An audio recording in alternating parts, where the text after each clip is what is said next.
I want you to stop scrolling for a second because what I'm about to tell you is the kind of full circle story that doesn't come along very often in this league. If you're a Lakers fan and you remember a young, raw, ferocious kid the Lakers drafted back in 2014, then you are going to feel something when you hear this. Because the player who started his entire NBA journey in purple and gold might be on his way back home, so lock in because this one has history written all over it. Let me take you back about an hour. I had the show on, half watching, and they were running through Minnesota's offseason. They were talking about how the Timberwolves are desperate to shake up their roster, how they've been shopping a certain veteran forward, how they're chasing bigger stars. And honestly, I wasn't thinking about the Lakers at all, and then the whole tone of the studio changed. The host stopped mid-sentence, pressed a finger to his earpiece, and said those words that make every basketball fan freeze. We've got some breaking news, and they cut fast to Shams Charania. Now you know what it means when they hand the show to Shams in the middle of a segment that wasn't even about him. It means a phone rang. It means a deal is moving right now, tonight. He had that calm, locked-in delivery, the one that tells you he already knows how this ends.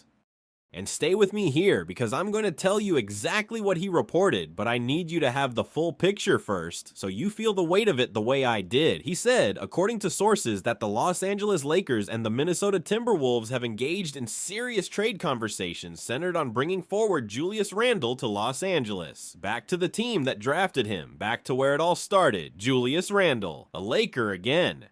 Read that one more time and let it sink in, because if you followed this man's career, you know this isn't just a transaction. This is a homecoming story that the basketball gods themselves might have scripted. Now, I already know what some of you are doing right now. Some of you are immediately going, wait, does that even fit? Does that even make sense next to Luka? And I'm not gonna dodge that because it's the single most important question in this entire conversation, and we are going to break it down piece by piece. But first you have to understand the history, because the history is what makes this so special. Let's go back. In 2014, the Los Angeles Lakers used the 7th overall pick in the draft on a powerful left-handed forward out of Kentucky named Julius Randle. He broke his leg in his very first NBA game, came back, and over the next few seasons grew into a bruising, productive young player in Los Angeles. Then he moved on, had a stop in New Orleans, and eventually landed in New York, where he became an All-NBA player, a 3-time All-Star, one of the most talked about players in the entire league. Then New York traded him to Minnesota, where he helped the Timberwolves reach the Western Conference Finals. And now, all these years later, his career might be coming back around to the exact place it began. That's not a normal trade. That's a full circle. And I want you to really feel that history for a second, because it's the soul of this whole story. The Lakers took a chance on a 19-year-old kid out of Kentucky, and on the very first night of his NBA life, he went down with a broken leg. Imagine being that young, having your dream interrupted before it even started. He fought back from that. He grew. He learned the league in the most famous jersey in basketball. He wasn't a finished product in Los Angeles, but the foundation of who Julius Randle became as a player was poured right there, on that floor, under those 16 championship banners. And now, after becoming an all-star somewhere else, after becoming an all-NBA player somewhere else, after a long and winding road through 3 other cities, the story might bend all the way back to the beginning. There's something about that, about a player finishing where he started, wiser and stronger and hungrier, that just hits different. And let's be honest, Lakers fans have a soft spot for exactly this kind of homecoming, because this is a franchise built on legends and legacy and the romance of the purple and gold. That's the why on the emotional side. Now let's talk about the basketball side, because this is where it gets real and where I need you to really pay attention. Here's the situation in Los Angeles. The Lakers are building around Luka Doncic, who just led the entire NBA in scoring at over 33 points per game. A guy locked into a long-term extension, a guy this franchise is now built around for years to come. They've got Austin Reeves, who they view as a long-term co-star and who they're expected to pay like one. And they've got the LeBron James question hanging over everything, because LeBron is a free agent this offseason and the whole league is waiting to see what he decides. But here is the thing every analyst keeps pointing at. After the Anthony Davis trade, the Lakers have been thin in the front court. They've been searching for size, for a guy who can score in the post, who can rebound, who can take some of the offensive burden off their stars. And Julius Randle, for all the debate around him, is a 3-time All-Star forward who can do exactly that. That's the why. Now here's the how, because this is the part that makes it more than just a fantasy. Julius Randle is available for one simple reason. Minnesota wants to upgrade. After a disappointing playoff exit, the Timberwolves have made it crystal clear they're looking to retool the roster around Anthony Edwards, and they've been openly chasing bigger names. To do that, they need to move salary, and Randle's contract is the obvious piece. He's signed for around $33 million next season, with a player option after that, so he's only got 2 years on the deal, which makes him very movable. Minnesota isn't trying to dump him for nothing. They're trying to turn him into something that fits better next to Edwards. And that's where a team like the Lakers comes in. For the Lakers, the math works through a package of salaries and a sweetener. You're likely talking about a combination of contracts, a player like Rui Hachimura through a sign and trade, some additional salary, a young player, and a future draft pick to make it worth Minnesota's while. It's the kind of deal that the Lakers front office has shown over and over that they know how to construct. And speaking of that front office, I have to remind you of something. Rob Pelinka is the man who pulled off the Luka Doncic trade, the single most shocking trade in the modern history of the NBA, a deal that nobody on the planet saw coming. So when you tell me that Pelinka is working the phones on a creative deal that nobody's predicting, I don't laugh anymore. I lean in, because that man has earned the benefit of the doubt when it comes to pulling rabbits out of hats.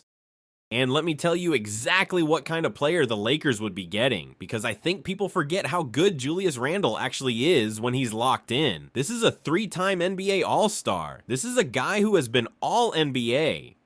We're talking about a player who, in his prime years, was putting up massive scoring and rebounding numbers. A left-handed bull who can bully smaller defenders in the post, who can grab a rebound and push the break himself, who can operate as a primary offensive hub when the stars need a rest. And here's the part that matters most for Los Angeles. He's a secondary shot creator. When Luka Doncic sits, the Lakers' offense has a tendency to fall apart because so much of it runs through his hands. Randle gives you a guy who can carry a second unit, who can create his own shot, who can keep the offense humming when your superstar is on the bench. For a team that needs to survive those non-Luka minutes, that's enormously valuable. And let me get specific about how a deal like this would actually come together, because I know the cap-savvy fans in the comments want the real mechanics, not just vibes. The Lakers have a roster full of useful contracts they could shape into a package. Players like Rui Hachimura, who they'd likely have to route through a sign and trade at somewhere around $17 million, plus additional salary, a young player or two, and a future first-round pick to sweeten it for Minnesota. Now, the Lakers have to be careful here, because several of their own key guys, including LeBron, Austin Reeves, and a few role players, are free agents, which complicates exactly how they can structure the outgoing money. It's a puzzle, but it's a solvable puzzle, and it's the kind of puzzle this front office solves in its sleep.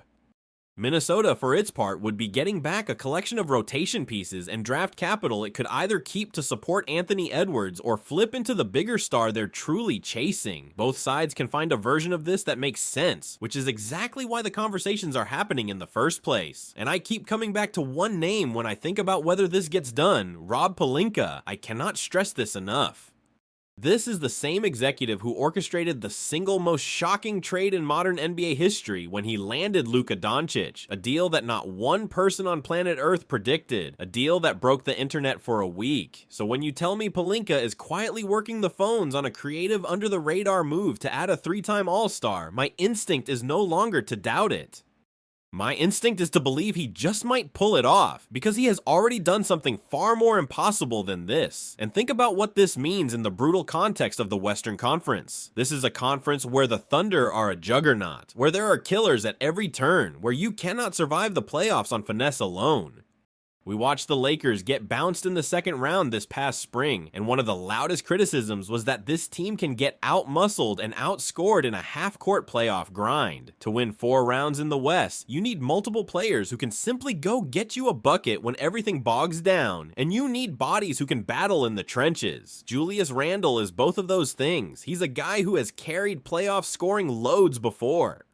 In a conference this deep and this physical, that kind of insurance isn't a luxury, it's a requirement. But I told you I would not dodge the big question, so here it is, and it's the most important part of this whole video. The biggest objection, the one you're going to hear from every analyst, is about fit, and it's a fair one, so let's take it head on. The concern goes like this: Luka Doncic needs shooting and spacing around him.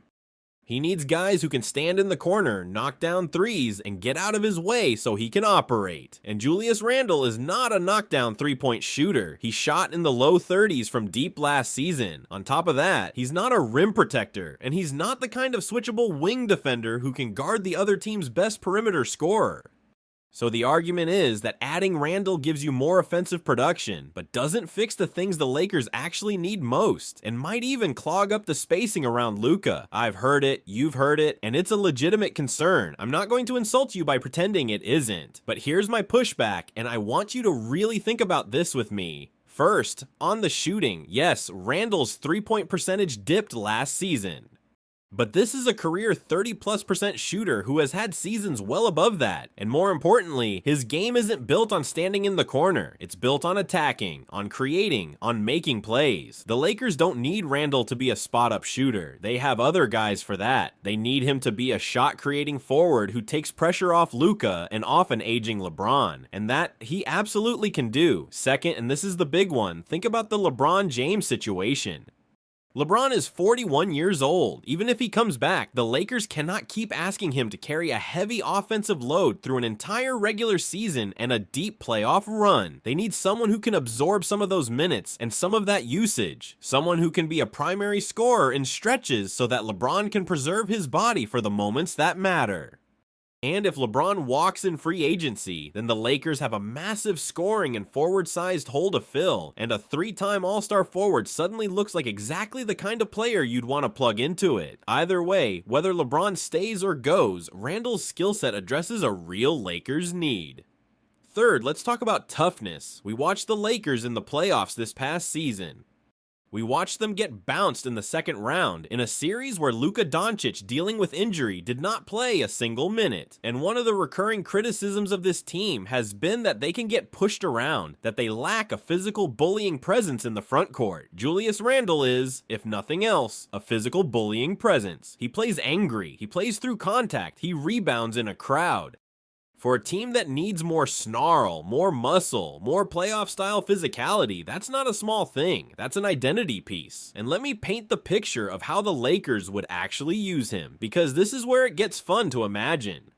Picture a starting group with Luka running the offense, Reeves next to him, LeBron, if he returns, sliding to a more comfortable role where he doesn't have to do everything, and Randle as the muscle in the front court banging inside, sealing his man, going to work on the block while Luka picks the defense apart. And then, picture the second unit, the bench minutes that have killed this team in the past, suddenly anchored by a three-time All-Star who can just go get a bucket whenever the offense gets stuck. That's the dream version of this. It turns a top-heavy roster into a genuinely deep one. And here's a little bonus that Lakers fans will appreciate. Randle is left-handed, and there is something endlessly annoying for defenses about a powerful lefty going to his strong hand in the post. Pair that with the most unguardable righty playmaker in the league in Luka, and you've got a front court that attacks defenses from angles they're simply not used to defending. It's a weird, awkward, tough matchup for opponents, and weird and awkward and tough is exactly what you want to be in a 7-game series. So let me tell you where my head is at, and then I've got one final thought that I think is the real key to all of this.